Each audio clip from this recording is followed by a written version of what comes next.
Second P U C science ನಂತರ ಮುಂದೆ ಯಾವ ಕೋರ್ಸನ್ನು ಆಯ್ಕೆ ಮಾಡಬೇಕು? ಇದು $1,000,000 ಪ್ರಶ್ನೆ ವಿದ್ಯಾರ್ಥಿಗಳಿಗೆ ಮತ್ತು ಪೋಷಕರಿಗೂ ಕೂಡ. Second P U C arts, second P U C ಕಾಮರ್ಸಿಗೆ ಕಂಪೇರ್ ಮಾಡಿದ್ರೆ second P U C science rank ಮಾಡಿದಂಥ ವಿದ್ಯಾರ್ಥಿಗಳಿಗೂ ಒಳ್ಳೆ ಅವಕಾಶಗಳಿದ್ದಾವೆ. ಫಸ್ಟ್ ಕ್ಲಾಸ್ ಪಾಸ್ ಆದಂಥ ವಿದ್ಯಾರ್ಥಿಗಳಿಗೂ ಒಳ್ಳೆ ಅವಕಾಶಗಳಿದ್ದಾವೆ. ಜಸ್ಟ್ ಪಾಸ್ ಆದಂಥ ಸೈನ್ಸ್ ವಿದ್ಯಾರ್ಥಿಗಳಿಗೂ ಕೂಡ ಒಳ್ಳೆ ಅವಕಾಶಗಳಿದ್ದಾವೆ. ಇವುಗಳಿಗೆ ಅವಕಾಶಗಳ ವ್ಯಾಪ್ತಿ ಮತ್ತು ಅವಕಾಶಗಳ ರೀತಿ ಬೇರೆ ಬೇರೆಯಾಗಿರುತ್ತೆ ಕಂಪೇರ್ ಟು ಆರ್ಟ್ಸ್ ಮತ್ತು ಕಾಮರ್ಸ್. ಈ ಹಿನ್ನೆಲೆಯಲ್ಲಿ second P U C science ಮಾಡಿದಂಥ ವಿದ್ಯಾರ್ಥಿಗಳಿಗೆ ತುಂಬ ಅವಕಾಶಗಳು, ನಿಮಗೆ 1,000 ಅವಕಾಶಗಳಿರ್ಬೋದು. ನಾನು ತಮಾಷೆ ಮಾಡ್ತಾ ಇಲ್ಲ, ಸೀರಿಯಸ್ ಆಗಿ ಹೇಳ್ತಾ ಇರೋದು. ಆದರೆ ಕಾಮರ್ಸ್ ಕಂಪೇರ್ ಮಾಡಿದ್ರೆ ಕಾಮರ್ಸ್ ಮತ್ತು ಆರ್ಟ್ಸ್ ವಿದ್ಯಾರ್ಥಿಗಳಿಗೆ ಈ ಅವಕಾಶಗಳು ತುಂಬಾ ಕಡಿಮೆ. ಸೈನ್ಸ್ ವಿದ್ಯಾರ್ಥಿ ಕಾಮರ್ಸ್ ಕುರಿತಾದಂಥ ಕೋರ್ಸ್ಗಳಿಗೂ ಜಾಯ್ನ್ ಆಗ್ಬೋದು, ಸೈನ್ಸ್ ವಿದ್ಯಾರ್ಥಿ ಆರ್ಟ್ಸ್ ಕುರಿತಾದಂಥ ಕೋರ್ಸ್ಗೂ ಜಾಯ್ನ್ ಆಗ್ಬೋದು. ಆದರೆ ಅದೇ ಆರ್ಟ್ಸ್ ವಿದ್ಯಾರ್ಥಿ ಕಾಮರ್ಸ್ ವಿದ್ಯಾರ್ಥಿ ಸೈನ್ಸ್ ಸಂಬಂಧಿಸಿದಂಥ ವಿಷಯಗಳಿಗೆ ಹೋಗಿ ಜಾಯ್ನ್ ಆಗಲಿಕ್ಕೆ, ಕೋರ್ಸ್ಗಳಿಗೆ ಹೋಗಿ ಜಾಯ್ನ್ ಆಗ್ಲಿಕ್ಕೆ ಬರಲ್ಲ. ಆ ಕಾರಣಕ್ಕಾಗಿ ಬಹಳಷ್ಟು ಅವಕಾಶಗಳಿದ್ದಾವೆ. 3 ರೀತಿಯಾದಂಥ ಅವಕಾಶಗಳು. ಒಂದು ಫಾರ್ಮಲ್ ಸ್ಟಡೀಸ್ ರೀತಿಯಾಗಿರುವಂಥ ಕೋರ್ಸ್ಗಳು, ಅಂದರೆ ಡಿಗ್ರಿ BSc ಬಹಳಷ್ಟು ವೆರೈಟೀಸ್ ಆಫ್ ಕೋರ್ಸ್ಗಳಿದ್ದಾವೆ. ಆ ಎಲ್ಲ ಕೋರ್ಸ್ಗಳಲ್ಲೂ ಕೂಡ ಜಾಯ್ನ್ ಆಗ್ಬೋದು. ಅದು ಕಂಪ್ಯೂಟರ್ ಸೈನ್ಸಿಂದ ಹಿಡಿದು ಫಿಸಿಕ್ಸು, ಮ್ಯಾಥ್ಸು, ರಸಾಯನಶಾಸ್ತ್ರ, ಭೌತಶಾಸ್ತ್ರ, ಜೀವಶಾಸ್ತ್ರ, ಹೀಗೆ ಅದಕ್ಕೆ ಸಂಬಂಧಿಸಿದಂಥ ಪ್ರತ್ಯೇಕವಾದಂಥ ಕೋರ್ಸ್ಗಳೇ ಇದ್ದಾವೆ. ಇನ್ನು ಸೈಬರ್ ಕ್ರೈಮ್ ಇಂದ ಹಿಡಿದು ನಿಮಗೆ ಟೆಕ್ನಾಲಜಿಗೆ ಸಂಬಂಧಿಸಿದಂಥ ಕೋರ್ಸ್ಗಳು ಕೂಡ ಇದ್ದಾವೆ. AI ಬೇಸ್ಡ್ ಸಪ್ರೇಟಾಗಿ ಕೋರ್ಸ್ಗಳು BSc ಕೂಡ ಸಿಗುತ್ತೆ. ಆ ಕೋರ್ಸ್ಗಳನ್ನು ಕೂಡ ಮಾಡ್ಬೋದಾಗಿದೆ. ಇದು ಡಿಗ್ರಿ ಸಂಬಂಧಿಸಿದಂತೆ. ಆ ನಂತರ ನೀವು ಫರ್ದರ್ ಮಾಸ್ಟರ್ಸ್ ಮಾಡ್ತೀರಿ MSc ಇನ್ ಸೈನ್ಸ್. ಅದಾದಮೇಲೆ ನೀವು PhD ಮಾಡ್ತೀರಿ. ನಿಮಗೆ ಬೇಕು ಅಂದರೆ ಮಾಡ್ಬೋದು, ಇಲ್ಲದೆ ಇದ್ದರೆ ಅದರ ಡಿಗ್ರಿ ಆಧಾರದ ಮೇಲೆ ನಿಮಗೆ ಜಾಬ್ಗಳು ಸಿಗ್ತಾ ಹೋಗುತ್ತೆ. ಈವನ್ ನೇವಿ ಸಂಬಂಧಿಸಿದಂಥ ಕೋರ್ಸ್ಗಳು ಕೂಡ ಇದ್ದಾವೆ BSc ಡಿಗ್ರಿ ಕೋರ್ಸ್ ಆಗಿ. ಇದನ್ನು ಕೂಡ ನೀವು ಪರಿಗಣನೆಗೆ ತೆಗೆದುಕೊಳ್ಬೋದು. ಇದು ಡಿಗ್ರಿ ರೀತಿಯಾದಂಥ ಓದುವಂಥ course. Second P U C science ನಂತರ ಮ್ಯಾಕ್ಸ್ ಟು ಮ್ಯಾಕ್ಸ್ 60% ಈ ಹಿಂದಿನ ದಾಖಲೆ ಅಂಕಿಅಂಶಗಳನ್ನು ನೋಡ್ತಾ ಹೋದರೆ ಇಂಜಿನಿಯರಿಂಗ್ ಕೋರ್ಸ್ಗಳನ್ನು ಹೋಗ್ಲಿಕ್ಕೆ ಇಷ್ಟಪಡ್ತಾರೆ. ಮ್ಯಾಕ್ಸಿಮಮ್ ಇಂಜಿನಿಯರ್ ಕೋರ್ಸ್ ಆದರೆ ಸೇಫ್ ಜಾಬ್ ಸಿಗುತ್ತೆ, ತೊಂದರೆ ಇರೋದಿಲ್ಲ, ಪ್ರೈವೇಟ್ ಕಂಪನಿಗಳೆಲ್ಲ ಆರಾಮಾಗಿರ್ಬೋದು, ಒಂದು ಸೆಟಲ್ಡ್ ಲೈಫ್ ಇರುತ್ತೆ ಅಂತೇಳಿ. ಆದರೆ ಕಳೆದ 5 ವರ್ಷದಲ್ಲಿ ಸಾಕಷ್ಟು ವಿದ್ಯಾರ್ಥಿಗಳು, 40% ವಿದ್ಯಾರ್ಥಿಗಳು ಇಂಜಿನಿಯರಿಂಗ್ ಮಾಡಿದವರು, ಒಬ್ಬ ಕಾಮನ್ BA ಡಿಗ್ರಿ ಮಾಡಿದಂಥ ವಿದ್ಯಾರ್ಥಿ ಜಾಬ್ ತಗೋತಾನೆ, ಆ ಜಾಬಿನ ಸ್ಯಾಲ್ರಿಗೂ ಇಂಜಿನಿಯರಿಂಗ್ ಮಾಡಿದಂಥ ಹೋಲ್ಡರ್ಗೂ, ನಿಮಗೆ ಪದವೀಧರನಿಗೂ ಕೂಡ ಇರುವಂಥ ಸ್ಯಾಲ್ರಿ ಈಕ್ವಲ್ ಇದೆ. ಬಹಳಷ್ಟು ವಿದ್ಯಾರ್ಥಿಗಳು ಇಂಜಿನಿಯರಿಂಗ್ ಮಾಡಿ ಕೂಡ ಜಾಬ್ ಸಿಗದೆ ಇರುವಂಥ ಚಾನ್ಸಸ್ಗಳು ಅತಿ ಹೆಚ್ಚಾಗಿದ್ದಾವೆ. ಆ ರೀತಿಯಾದಂಥ ಉದಾಹರಣೆಗಳು ಸಾಕಷ್ಟು ನಮ್ಮ ಕಣ್ಣೆದುರಿಗೆ ಇದ್ದಾವೆ. ಆ ಕಾರಣಕ್ಕಾಗಿ ಸೆಕೆಂಡ್ ಪಿ ಯು ಸಿ ನಂತರ ಇಂಜಿನಿಯರಿಂಗ್ ಕೋರ್ಸ್ ಮಾಡಬೇಕಾ ಮಾಡಬಾರ್ದಾ ಈ ಪ್ರಶ್ನೆ ಸಹಜವಾಗಿ ಮೂಡುತ್ತೆ. ನೀವು ಖಂಡಿತವಾಗಿ ಕೂಡ ಮಾಡಬಹುದು, ಆದರೆ ಆಯ್ಕೆ ಮಾಡಿಕೊಳ್ಳುವಂಥ ಕಾಲೇಜ್ ಮತ್ತು ಆಯ್ಕೆ ಮಾಡಿಕೊಳ್ಳುವಂಥ ಕೋರ್ಸ್ ತುಂಬಾ ಇಂಪಾರ್ಟೆಂಟ್ ಆಗುತ್ತೆ. ಮತ್ತು ಟ್ರೆಂಡಿಂಗ್ ಇರುವಂಥ ಕೋರ್ಸ್ಗಳನ್ನು ಆಯ್ಕೆ ಮಾಡಿಕೊಂಡ್ರೆ, ಜಾಬ್ ಓರಿಯೆಂಟೆಡ್ ಇರುವಂಥ ಕೋರ್ಸ್ಗಳನ್ನು ಆಯ್ಕೆ ಮಾಡಿಕೊಂಡ್ರೆ ನಿಮಗೆ ಯಾವುದೇ ರೀತಿಯಾದಂಥ ತೊಂದರೆ ಆಗೋದಿಲ್ಲ. ಆದರೆ ಕೆಲವು ತುಂಬ ಬೇಸಿಕ್ ರೀತಿಯಾದಂಥ ಕೋರ್ಸ್ಗಳಿದ್ದಾವೆ. BSc ನಿಮಗೆ ಇಂಜಿನಿಯರಿಂಗ್ ಇನ್ ಸಿವಿಲ್ ಸೈನ್ಸ್ ಇರ್ಬೋದು, ಸಿವಿಲ್ ರೀತಿ ಆರ್ಕಿಟೆಕ್ಚರ್ ಇರ್ಬೋದು, ಅಥವಾ ನಿಮಗೆ ಮೆಕ್ಯಾನಿಕಲ್ ಎಷ್ಟು ವರ್ಷದಿಂದ ಇರೋದು. ಹಾಗಂತೇಳಿ ಈ ಕೋರ್ಸಿಗೆ ನಿಮಗೆ ಡಿಮ್ಯಾಂಡೇ ಇಲ್ವಾ ಅಂತಂದರೆ, ಬೇರೆ ಕೋರ್ಸಿಗೆ ಕಂಪೇರ್ ಮಾಡಿದ್ರೆ ಡಿಮ್ಯಾಂಡ್ ಕಡಿಮೆ ಇದೆ. ಯಾಕಂದರೆ ಇದ್ರ ಜೊತೆಗೆ ಏನು ಕೂಡ ನಿಮಗೆ ಭಾಳ ದೊಡ್ಡ ಚಾಲೆಂಜಸ್ ಆಗ್ತಾ ಇರೋದು. ಈ ಯುಗದಲ್ಲಿ ನಿಮಗೆ ಇರುವಂಥ ಕಂಪನಿಗಳಲ್ಲಿ ಜಾಬ್ ಇರೋ ಪೋಸ್ಟನ್ನು ಕಿತ್ತು ಹಾಕ್ತಾ ಇದ್ದಾರೆ, ಜಾಬ್ಗಳನ್ನು ತೆಗೆದು ಹಾಕ್ತಾ ಇದ್ದಾರೆ.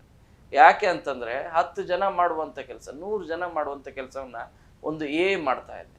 ಪ್ರೋಗ್ರಾಮಿಂಗ್ ಸಂಬಂಧಿಸಿದಂತೆ ಯಾರು, ಕಂಪ್ಯೂಟರ್ ಸೈನ್ಸ್ ಸಂಬಂಧಿಸಿದಂತೆ ಯಾರು ಸ್ಟೂಡೆಂಟ್ಸ್ ಇದ್ದಾರೆ, ಯಾರು ಓದಬೇಕು ಅಂತ ಯೋಚನೆ ಮಾಡ್ತಾ ಇದ್ದೀರಿ, ಬಿಗ್ ಚಾಲೆಂಜ್ ಇದೆ. ಯಲ್ಲಿ ನೀವು ಕಲಿಯುವಂಥದ್ದು, ನೀವು ಆ ಕೋರ್ಸ್ಗಳನ್ನು ಹೆಚ್ಚು ನೀವು ಫೋಕಸ್ ಮಾಡಿ ಕಲಿತ್ರೆ ನಿಮಗೆ ಅವಾಗ ಅವಕಾಶಗಳು ಸಿಗುವಂಥ ಚಾನ್ಸಸ್ ಹೆಚ್ಚಿರೋದು ಇಲ್ಲದೆ ಹೋದರೆ ನಿಮಗೆ ಬಹಳನೇ ಕಷ್ಟ. ಬಟ್ ಯಾಕೆ ಮೆಕ್ಯಾನಿಕಲ್ ಸಿವಿಲ್ ಇಂಜಿನಿಯರಿಂಗ್ ಈಗಲೂ ಕೂಡ ಅದು ಪ್ರಸ್ತುತ ಆಗುತ್ತೆ ಅಂತ ನೋಡೋದಾದರೆ, ನಿಮ್ಮ ಮುಂದುವರೆದಂಥ ದೇಶಗಳಲ್ಲಿ ನೀವು ನೋಡ್ತಾ ಹೋಗಿ, ನಿಮಗೆ ಫಿಸಿಕಲಿ ಕೆಲಸ ಮಾಡುವಂಥ ಯಾವ ಕೋರ್ಸ್ಗಳಿದ್ದಾವೆ ಆ ಕೋರ್ಸ್ಗಳಿಗೆ, ಆ ಕೋರ್ಸನ್ನು ಮಾಡಿದಂಥವ್ರಿಗೆ, ಆ ನುರಿತರಿಗೆ ಹೆಚ್ಚು ಡಿಮ್ಯಾಂಡ್ ಇದೆ. ಬೇರೆ ದೇಶಗಳಲ್ಲಿ ಜನಸಂಖ್ಯೆ ಕಡಿಮೆ ಇದೆ, ಆ ಕಾರಣಕ್ಕಾಗಿ ಜನ ಸಿಗೋದಿಲ್ಲ. ಆ ಕಾರಣಕ್ಕೆ ಫಿಸಿಕಲಿ ಕೆಲಸ ಮಾಡುವಂಥ ಯಾವ್ಯಾವ ಕೋರ್ಸ್ಗಳು ಮಾಡಿದಂಥವ್ರು ಇದ್ದಾರೆ ಅವ್ರಿಗೆ ಡಿಮ್ಯಾಂಡ್ ಇದೆ. ಅಫ್ಕೋರ್ಸ್ AI ಬಂದಾದ ಮೇಲೆ ಇಲ್ಲೂ ಕೂಡ ಅಷ್ಟೇ. ನಿಮಗೆ ಫಿಸಿಕಲಿ ಕೆಲಸ ಮಾಡುವಂಥ ಕೋರ್ಸ್ಗಳಿಗೆ ಹೆಚ್ಚು ಇಂಪಾರ್ಟೆನ್ಸ್ ಸಿಕ್ಕೇ ಸಿಗುತ್ತೆ. ನೀವು ಬೇರೆ ಬೇರೆ ಕಂಪನಿಗಳಲ್ಲಿ ನೋಡ್ತಾ ಹೋಗಿ, ಯಾರು ನಿಮಗೆ ಜಾವಾ ಸ್ಕ್ರಿಪ್ಟ್ ಮಾಡ್ತಾ ಇದ್ರು ಅಥವಾ ನಿಮಗೆ ವೆಬ್ ಡಿಸೈನಿಂಗ್ ಇಂದ ಹಿಡಿದು ಪ್ರತಿಯೊಂದನ್ನು ಕೂಡ 10 ಜನ ಕೆಲಸ ಮಾಡ್ತಾ ಇದ್ರು ಅನ್ನೋದಾದ್ರೆ, ಅಲ್ಲಿ ಈಗ A1 ನೀವು ಲಾಗು ಮಾಡಿ ಒಬ್ಬರು ಸಾಕು, ಉಳಿದ 9 ಜನ ಬೇಕಾಗಿಲ್ಲ. ಮ್ಯಾನೇಜ್ ಮಾಡಲಿಕ್ಕೆ ಒಬ್ಬರು ಬೇಕಾಗತ್ತೆ, ಕಮಾಂಡ್ ಕೊಟ್ಟು ನೀಟಾಗಿ ಮ್ಯಾನೇಜ್ ಮಾಡಲಿಕ್ಕೆ ಒಬ್ಬರು ಬೇಕಾಗತ್ತೆ. ಸೊ ಈ ರೀತಿಯಾದಂಥ ಚಾಲೆಂಜಸ್ ಇದೆ. ಹಾಗಂತೇಳಿ ನಿಮಗೆ ಸಿವಿಲ್ ಇಂಜಿನಿಯರಿಂಗ್ ಮಾಡಬಾರ್ದು ಅಂತಲ್ಲ, ಮೆಕ್ಯಾನಿಕಲ್ ಇಂಜಿನಿಯರಿಂಗ್ ಮಾಡಬಾರ್ದು ಅಂತಲ್ಲ. ಈಗಲೂ ಕೂಡ ಅದಕ್ಕೆ ತಂದೆ ಆದಂಥ ಒಂದು ಕನ್ಸಿಸ್ಟೆನ್ಸಿ ಅಂತೂ ಇದೆ. ಆದರೆ ಹೆಚ್ಚಿನ ಡಿಮ್ಯಾಂಡ್ ಇದೆಯಾ ಅಂದರೆ ಇಲ್ಲ, ಹೆಚ್ಚಿನ ಡಿಮ್ಯಾಂಡ್ ಇಲ್ಲ. ಬಟ್ ಆದರೆ ನಿಮಗೆ ಜಾಬ್ ಅಂತೂ ಸಿಗುವಂಥ ಚಾನ್ಸಸ್ ಜಾಸ್ತಿ ಇದೆ. ಬಟ್ ನಿಮ್ಮ ಕ್ರಿಯೇಟಿವಿಟಿ ಮತ್ತು ನಿಮ್ಮ ವರ್ಕ್ ಎಫಿಷಿಯನ್ಸಿ ಇವೆಲ್ಲವೂ ಕೂಡ ಕೌಂಟ್ ಆಗ್ತಾ ಹೋಗುತ್ತೆ. ಸೊ ಇಂಜಿನಿಯರಿಂಗಲ್ಲೂ ಕೂಡ ಸಾಕಷ್ಟು ಕೋರ್ಸ್ಗಳಿದ್ದಾವೆ. ಅದು ನಿಮಗೆ ಸಿವಿಲ್, ಮೆಕ್ಯಾನಿಕಲ್ ಹಿಡಿದು ನಿಮಗೆ ಇರುವಂಥ ಕೋರ್ಸ್ಗಳು ಅತಿ ಹೆಚ್ಚು, ನಿಮ್ಗೆ 30ಕ್ಕೂ ಹೆಚ್ಚು ಕೋರ್ಸ್ಗಳು ಬರ್ತದೆ. ಆ ಕೋರ್ಸ್ಗಳಲ್ಲಿ ನಿಮಗೆ ಯಾವ ಜಾಬ್ ಓರಿಯೆಂಟೆಡ್ ಕೋರ್ಸ್ಗಳಿದ್ದಾವೆ ಆ ಕೋರ್ಸ್ಗಳನ್ನು ಆಯ್ಕೆ ಮಾಡ್ಕೊಳ್ಳಿ. ಒಂದು ಜಾಬ್ ಓರಿಯೆಂಟೆಡ್ ಕೋರ್ಸ್ ಅನ್ನೋ ಕಾರಣಕ್ಕಾಗಿ ನೀವು ನನಗೆ ಇಷ್ಟ ಇಲ್ಲದೆ ಇರುವಂಥ, ಆಸಕ್ತಿ ಇಲ್ಲದೆ ಇರುವಂಥ ಕೋರ್ಸನ್ನು ಆಯ್ಕೆ ಮಾಡ್ಕೊಂಡ್ರೆ ಏನು? ಸೆಕೆಂಡ್ PUC ಸೈನ್ಸ್ ನಂತರ ಆಗಲಿ, ಆರ್ಟ್ಸ್ ನಂತರ ಆಗಲಿ, ಕಾಮರ್ಸ್ ನಂತರ ಆಗಲಿ, ಯಾವ ಕೋರ್ಸನ್ನು ತೆಗೆದುಕೊಳ್ಳೋ ಮುನ್ನ ನಾನು ಏನಾಗಬೇಕು, ನನ್ನ ಮಗ ಏನಾಗಬೇಕು, ನನ್ನ ಮಗಳು ಏನಾಗಬೇಕು, ಇದನ್ನು ನೀವು ಪ್ರಶ್ನೆ ಮಾಡಿ. ಆ ಪ್ರಶ್ನೆಗೆ ಆನ್ಸರ್ ಹುಡುಕುವಂಥ ಕಾರ್ಯವನ್ನು ಮಾಡಿ. ನನ್ನ ಆಸಕ್ತಿ ಕ್ಷೇತ್ರ ಯಾವುದು, ನನ್ನ ಮಕ್ಕಳಿಗೆ ತುಂಬ ಇಂಟ್ರೆಸ್ಟ್ ಇರುವಂಥ ವಿಷಯಗಳು ಯಾವುವು, ಯಾವ ಕೋರ್ಸಲ್ಲಿ ಇಂಟ್ರೆಸ್ಟ್ ಇದೆ, ಆ ಕೋರ್ಸಲ್ಲಿ ಇಂಟ್ರೆಸ್ಟ್ ಇದ್ದರೆ ಯಾವ ಜಾಬನ್ನು ಮಾಡಿದರೆ ಇವರು ಒಳ್ಳೆಯದು, ಯಾವ ಜಾಬ್ ಇವ್ರಿಗೆ ಇವ್ರು ಇಷ್ಟಪಡ್ತಾರೆ, ಇವರ ಫಿಸಿಕಲಿ ಫಿಟ್ನೆಸ್ ಹೇಗಿದೆ, ಇವುಗಳೆಲ್ಲವನ್ನೂ ಕೂಡ ಪರಿಗಣನೆ ಮಾಡಿಕೊಂಡು ಡಿಸೈಡ್ ಮಾಡುವಂಥ ಕಾರ್ಯವನ್ನು ಮಾಡಿ. ಅದಾದಮೇಲೆ ನಿಮ್ಮ ಕೋರ್ಸನ್ನು ಆಯ್ಕೆ ಮಾಡಿಕೊಳ್ಳಿ. ಕೋರ್ಸನ್ನು ಆಯ್ಕೆ ಮಾಡಿಕೊಂಡ್ರೆ ಸಹಜವಾಗಿ ನಿಮಗೆ ಮುಂದೆ ಏನಾಗ್ತೀರಿ ಅನ್ನೋದು ನಿಮಗೆ ಅದು ಗೊತ್ತಾಗ್ತಾ ಹೋಗುತ್ತೆ. ಇದರ ಜೊತೆಗೆ ಕಾಲೇಜ್ ಆಯ್ಕೆಯನ್ನು ಕೂಡ ತುಂಬಾ ಇಂಪಾರ್ಟೆಂಟ್ ಆಗುತ್ತೆ. ಬಹುತೇಕ ಕಾಲೇಜ್ಗಳಲ್ಲಿ ಕ್ಯಾಂಪಸ್ ಇಂಟರ್ವ್ಯೂಗಳು ಇರೋದಿಲ್ಲ. ಕೆಲವು ಒಳ್ಳೊಳ್ಳೆ ಕಾಲೇಜ್ಗಳಲ್ಲಿ ಕ್ಯಾಂಪಸ್ ಇಂಟರ್ವ್ಯೂ ಇರುತ್ತೆ. ಬಟ್ ಆದರೆ ನಿಮ್ಮ ಸ್ಟಡೀಸ್ ಚೆನ್ನಾಗಿರುತ್ತೆ, ನಿಮ್ಮ ಫೈನಾನ್ಷಿಯಲ್ ಬ್ಯಾಕ್ಗ್ರೌಂಡ್ ಪರಿಸ್ಥಿತಿ ಗಂಭೀರ ಇರುತ್ತೆ. ಈ ರೀತಿ ಏನಾದರೂ ಇದ್ದರೆ ಭಾಳನೇ ಕಷ್ಟ ಆಗುತ್ತೆ. ಸೊ ಇವುಗಳೆಲ್ಲವನ್ನು ಕೂಡ ಪರಿಗಣನೆ ಮಾಡಿಕೊಂಡು ತೆಗೆದುಕೊಂಡು ನೀವು ಡಿಸೈಡ್ ಮಾಡೋದು ತುಂಬಾ ಇಂಪಾರ್ಟೆಂಟ್. ಸೊ ಈ ಹಿನ್ನೆಲೆಯಲ್ಲಿ ಸೆಕೆಂಡ್ PUC ಸೈನ್ಸ್ ನಂತರ ನೀವು ಇಂಜಿನಿಯರಿಂಗ್ ಕೋರ್ಸ್ಗಳನ್ನು ಮಾಡ್ಬೋದು. ಇನ್ನು ಮುಂದುವರೆದು ನೀವು ಮೆಡಿಕಲ್ ಕೋರ್ಸ್ಗಳನ್ನು ಮಾಡಬೇಕು ಅಂತೇಳಿ ಯೋಚನೆ ಮಾಡೋರು ಭಾಳ ಜನ ಇದ್ದಾರೆ. ಅಂದರೆ ಯಾರು ಫಸ್ಟ್ ಕ್ಲಾಸಲ್ಲಿ ಪಾಸ್ ಆಗಿದ್ದಾರೆ, ಒಳ್ಳೆ ರ್ಯಾಂಕ್ ಯಾರಿಗಿದೆ, ನೀಟಲ್ಲಿ ಒಳ್ಳೆ ರ್ಯಾಂಕ್ ಯಾವ್ದು ಬರುತ್ತೆ, ಸೊ ಅವರು ಗೌರ್ಮೆಂಟ್ ಸೀಟ್ ಸಿಕ್ತು ಅನ್ನೋದಾದರೆ ಕಣ್ಣು ಮುಚ್ಕೊಂಡು ವಿತೌಟ್ ಯೋಚನೆ ಮಾಡಿದೆ, ನೀವು ಯಾವುದನ್ನು ಕೂಡ ಯೋಚನೆ ಮಾಡಿದೆ ನೀವು ಯಾವ ಕಾಲೇಜ್ ಆಗಿರುತ್ತೋ ಆ ಕಾಲೇಜಿಗೆ ಜಾಯ್ನ್ ಆಗ್ಬೋದು. ಬಟ್ ಇಲ್ಲ, ನಿಮ್ಮ ಮನೇಲಿ ಒಂದಷ್ಟು ಫೈನಾನ್ಷಿಯಲ್ ಸಪೋರ್ಟ್ ಇದೆ, ನನ್ನ ಮಗನ ಡ್ರೀಮ್ ಇದು, ನನ್ನ ಮಗನ ಡ್ರೀಮ್ ಇದು ಅಂತೇಳಿ ಪೇರೆಂಟ್ಸ್ ಸಪೋರ್ಟ್ ಮಾಡ್ತಾರೆ ಅನ್ನೋದಾದರೆ, ಸೊ ನೀವು ಹಣ ಕೊಟ್ಟು ಮೆಡಿಕಲ್ ಮಾಡಲಿಕ್ಕೆ ಅವಕಾಶ ಇದ್ದರೆ ಮೆಡಿಕಲ್ ಮಾಡ್ಬೋದು. ಬಟ್ ಎಲ್ಲರೂ ಕೂಡ ಇಂಜಿನಿಯರಿಂಗ್ ಮಾಡ್ಲಿಕ್ಕೆ ಆಗೋದಿಲ್ಲ, ಎಲ್ಲರೂ ಕೂಡ ಮೆಡಿಕಲ್ ಮಾಡೋಕ್ಕಾಗೋದಿಲ್ಲ. ಮೆಡಿಕಲಲ್ಲೂ ಕೂಡ ನಿಮ್ಗೆ ನೋಡ್ತಾ ಹೋದರೆ MBBS ಒಂದೇ ಅಲ್ಲ, ನಿಮಗೆ ಡೆಂಟಲ್ ಕೂಡ ಇದೆ, ಆಯುರ್ವೇದಿಕ್ ಇದೆ, ಹೋಮಿಯೋಪತಿ ಇದೆ, ಯೋಗ ಆ್ಯಂಡ್ ನ್ಯಾಚುರೋಪತಿ, ಹೀಗೆ ಸಾಕಷ್ಟು ಬೇರೆ ಬೇರೆ ಕೋರ್ಸ್ಗಳು ಕೂಡ ಮೆಡಿಕಲ್ ಕೋರ್ಸ್ಗಳಿದ್ದಾವೆ. ಯೋಗಕ್ಕೆ ಸಂಬಂಧಿಸಿದಂಥ ಸಪ್ರೇಟ್ ಕೋರ್ಸ್ಗಳೆಲ್ಲವೂ ಕೂಡ ಈಗ ಇದ್ದಾವೆ. ಇವುಗಳು ಕೋರ್ಸ್ಗಳನ್ನು ಕೂಡ ನೀವು ಮಾಡಲಿಕ್ಕೆ ಅವಕಾಶಗಳಿದ್ದಾವೆ. ಎಲ್ಲರೂ MBBS ಮಾಡ್ಲಿಕ್ಕೆ ಆಗೋದಿಲ್ಲ, ಎಲ್ಲರೂ ಡೆಂಟಲ್ ಮಾಡ್ಲಿಕ್ಕೆ ಆಗೋದಿಲ್ಲ, ಬೇರೆ ರೀತಿಯಾದಂಥ ಕೋರ್ಸ್ಗಳಿದ್ದಾವೆ. ಡಿಗ್ರಿ, ಇಂಜಿನಿಯರಿಂಗ್, ಮೆಡಿಕಲ್ ಇವುಗಳಲ್ಲದೆ ಬೇರೆ ಕೋರ್ಸ್ಗಳಿದಾವೆ ಅನ್ನೋದಾದರೆ ಖಂಡಿತ ಇದೆ. ಒಂದು 200ಕ್ಕೂ ಹೆಚ್ಚು ಕೋರ್ಸ್ಗಳಿದ್ದಾವೆ. ಸೆಕೆಂಡ್ PUC ಸೈನ್ಸ್ ಪಾಸ್ ಆದಂಥವ್ರು, ಸೆಕೆಂಡ್ ಕ್ಲಾಸಲ್ಲಿ ಪಾಸ್ ಆದಂಥವ್ರು, ಆವ್ರೇಜ್ ಸ್ಟೂಡೆಂಟ್ಸ್ ಏನಿದ್ದಾರೆ, ಇಲ್ಲ ಸರ್ ನಮಗೆ ಜಾಬ್ ಓರಿಯೆಂಟೆಡ್ ಕೋರ್ಸ್ ಬೇಕು, ಭಾಳ ಜಾಬ್ ಶಾರ್ಟ್ ಟರ್ಮಲ್ಲೇ ನಾವು ಜಾಬನ್ನು ತೆಗೆದುಕೊಳ್ಬೇಕು ಅನ್ನೋದಾದರೆ ಬಹಳಷ್ಟು ಕೋರ್ಸ್ಗಳಿದ್ದಾವೆ. ಅದು ಲೈಬ್ರರಿ ಸೈನ್ಸಿಂದ ಹಿಡಿದು ಶುರುವಾಗ್ತದೆ. ಅದು ಡಿಗ್ರಿ ರೀತಿ ಓದ್ಬೋದು, ಡಿಪ್ಲೊಮಾ ಕೋರ್ಸ್ ರೀತಿ ಓದ್ಬೋದು, ಅಥವಾ ಮೆಡಿಕಲ್ಗೆ ಸಂಬಂಧಿಸಿದಂಥ ನರ್ಸಿಂಗ್ ಕೋರ್ಸ್ಗಳನ್ನು ಓದ್ಬೋದು, ಅಥವಾ ಡಿಪ್ಲೊಮಾದಲ್ಲೂ ಕೂಡ ನರ್ಸಿಂಗ್ ಕೋರ್ಸ್ಗಳಿದ್ದಾವೆ, ಅವುಗಳನ್ನು ಓದ್ಬೋದು. B ಫಾರ್ಮಾ, D ಫಾರ್ಮಾ ಅಂತ ಹಿಡಿದು ನಿಮಗೆ ಎಷ್ಟು ಕೋರ್ಸ್ಗಳು, ನಿಮಗೆ ಲ್ಯಾಬ್ ಅಸಿಸ್ಟೆಂಟ್ ರೀತಿಯಾದಂಥ ಕೋರ್ಸ್ಗಳಿದ್ದಾವೆ.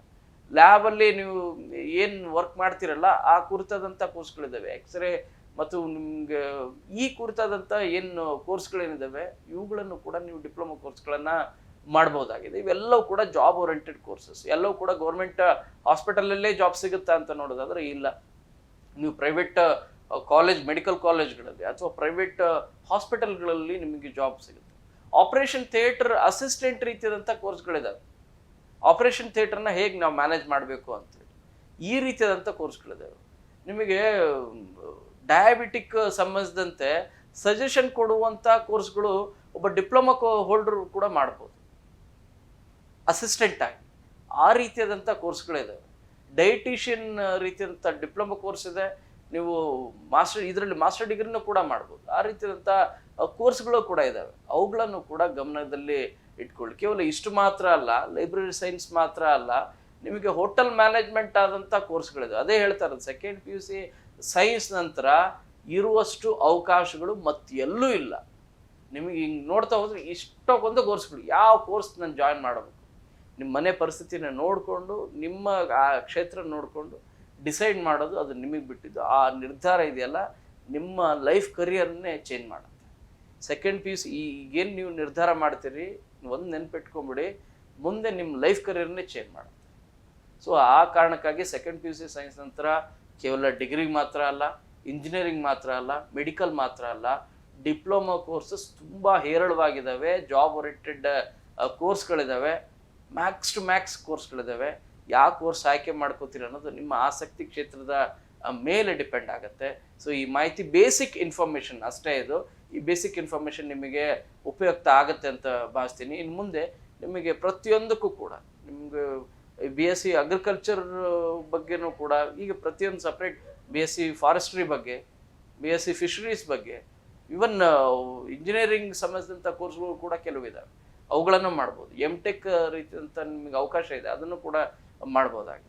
ಸೊ ಇವೆಲ್ಲವೂ ರೀತಿಯಾದಂಥ ಕೋರ್ಸ್ಗಳಿದ್ದಾವೆ. ಪ್ರತ್ಯೇಕವಾಗಿ ಕೋರ್ಸ್ಗಳು ಮತ್ತು ಅದರ ಫೀಸ್ ಎಷ್ಟಿದೆ, ಮತ್ತು ಯಾವ ಕಾಲೇಜ್ಗಳು ತೊಗೊಂಡ್ರೆ ಉತ್ತಮ, ಯಾವ ಸಿಟಿಯಲ್ಲಿ ನೀವು ಓದಿದ್ರೆ ಒಳ್ಳೆಯದು, ಮತ್ತು ಜಾಬ್ಗಳು ಯಾವ ರೀತಿಯಾದಂಥ ಜಾಬ್ಗಳು ಸಿಗುತ್ತೆ, ಎಷ್ಟು ಸ್ಯಾಲ್ರಿ ಇದೆ, ಈ ಕುರಿತಾದಂಥ ಪ್ರತ್ಯೇಕವಾಗಿ ಕೋರ್ಸ್ಗಳ ಕುರಿತು ಪ್ರತ್ಯೇಕ ವಿಡಿಯೋ ನಾನು ಮಾಡ್ತಾ ಹೋಗ್ತೀನಿ. ನಿಮಗೆ ಈ ಮಾಹಿತಿ ಇಷ್ಟ ಆಗುತ್ತೆ ಅಂತ ಹೇಳಿ ಭಾವಿಸ್ತೀನಿ. ಕ್ಯಾಮರಾ ಪರ್ಸನ್ ರಾಯ್ಡು ಜೊತೆ ಶರಣು ಹಂಪಿ, ನ್ಯೂಸ್ 18. ನಿರ್ಭೀತ, ನಿಷ್ಪಕ್ಷಪಾತ, ವಿಶ್ವಾಸಾರ್ಹ ಸುದ್ದಿಗಳಿಗೆ ಮತ್ತೊಂದು ಹೆಸರಾಗಿರುವ ನ್ಯೂಸ್ 18 ಕನ್ನಡ ಈಗ ಆಪ್ನಲ್ಲೂ ಲಭ್ಯವಿದೆ. ದಯವಿಟ್ಟು ಇಲ್ಲಿರುವ QR ಕೋಡ್ ಸ್ಕ್ಯಾನ್ ಮಾಡಿಕೊಂಡು ಆಪ್ ಡೌನ್ಲೋಡ್ ಮಾಡೋದಕ್ಕೆ ಮರಿಬೇಡಿ. ನಿಮ್ಮ ಬೆಂಬಲ ಹೀಗೆ ಸದಾ ನಮ್ಮೊಂದಿಗಿರಲಿ. ಧನ್ಯವಾದ.